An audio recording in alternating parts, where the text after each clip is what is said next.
નવસારી નગરપાલિકા સદનની બહાર જિલ્લા ભાજપ, નવસારી જિલ્લા અનુસૂચિત જાતિ મોરચા,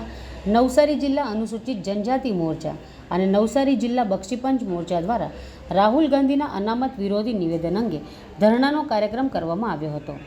ભારતીય જનતા પાર્ટી સંગઠન અને ત્રણેય મોરચાના હોદ્દેદારો સદસ્યોએ ઉપસ્થિત રહી રાહુલ ગાંધી દ્વારા અમેરિકામાં અનામતને નિર્મૂળ કરી ભારત દેશને અનામત મુક્ત કરવાની જાહેરાત કરી છે તે સંદર્ભમાં વિરોધ કરી ધરણા પ્રદર્શન કર્યું હતું. આ ધરણામાં નવસારી જિલ્લા ભાજપ પ્રમુખ ભૂરાભાઈ શાહ, ધારાસભ્ય રાકેશભાઈ દેસાઈ, ગણદેવી ધારાસભ્ય નરેશભાઈ પટેલ, મહામંત્રી જિગ્નેશભાઈ નાયક, પ્રદેશ અનુસૂચિત જાતિ ઉપપ્રમુખ વસંતભાઈ પરમાર, બક્ષીપંચ મોરચાના સનમભાઈ પટેલ, અનુસૂચિત જાતિ મોરચાના નવસારી જિલ્લા પ્રમુખ નિલેશ ગોધલે, બક્ષીપંચ મોરચા પ્રમુખ શૈલેષ માળી વગેરે ઉપસ્થિત રહ્યા હતા અને રાહુલ ગાંધીના નિવેદનને વખોડી કાઢ્યું હતું.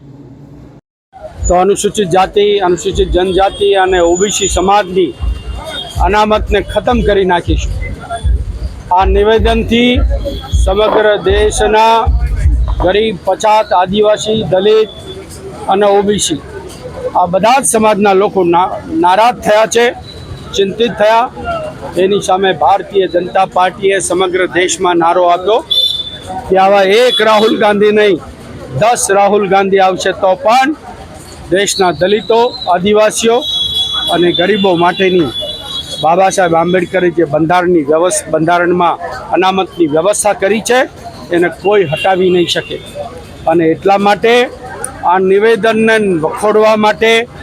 આ નિવેદનની ભર્ત્સના કરવા માટે રાહુલ ગાંધીની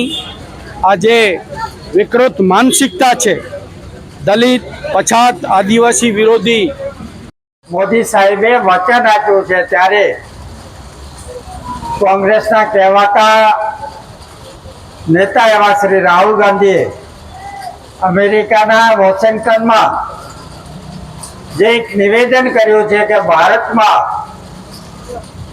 અમે અનામતને નિર્મૂળ કરી દઈશું, જે આ ખૂબ જ